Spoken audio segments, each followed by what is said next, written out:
Good morning, and thanks for being with me again for Devotions. We've been talking this week about the law that Moses gives in Deuteronomy, the second giving of the law, and how it seems to be centered around the Ten Commandments. So here we have in today's reading, Deuteronomy chapter 5, the retelling of the Ten Commandments. In verse 1 it says, Moses convened all Israel and said to them, Hear, O Israel, the statutes and ordinances that I am addressing to you today. You shall learn them and observe them diligently. The Lord our God made a covenant with us at Horeb. Not with our ancestors did the Lord make this covenant, but with us, who are all of us here alive today. The Lord spoke with you face to face at the mountain out of the fire.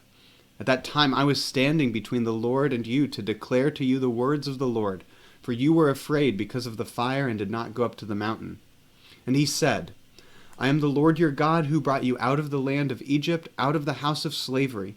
You shall have no other gods before me. You shall not make for yourself an idol, whether in the form of anything that is in heaven above, or that is on the earth beneath, or that is in the water under the earth. You shall not bow down to them or worship them, for I, the Lord your God, am a jealous God, punishing children for the iniquity of parents to the third and fourth generation of those who reject me, but showing steadfast love to the 1,000th generation of those who love me and keep my commandments. You shall not make wrongful use of the name of the Lord your God, for the Lord will not acquit anyone who misuses his name. Observe the Sabbath day and keep it holy, as the Lord your God commanded you. For 6 days you shall labor and do all your work, but the seventh day is a Sabbath to the Lord your God.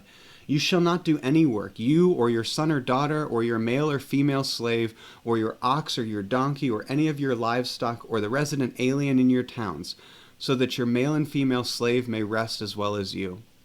Remember that you were a slave in the land of Egypt, and the Lord your God brought you out from there with a mighty hand and an outstretched arm.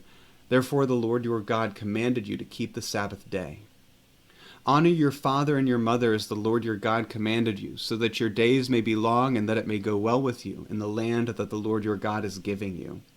You shall not murder, neither shall you commit adultery, neither shall you steal, neither shall you bear false witness against your neighbor, neither shall you covet your neighbor's wife, neither shall you desire your neighbor's house, or field, or male or female slave, or ox, or donkey, or anything that belongs to your neighbor.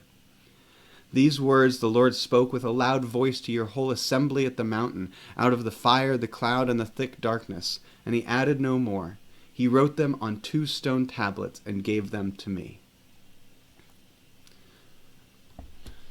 I could do a whole sermon series on the Ten Commandments and the history of them and the scholarship that has risen up behind them.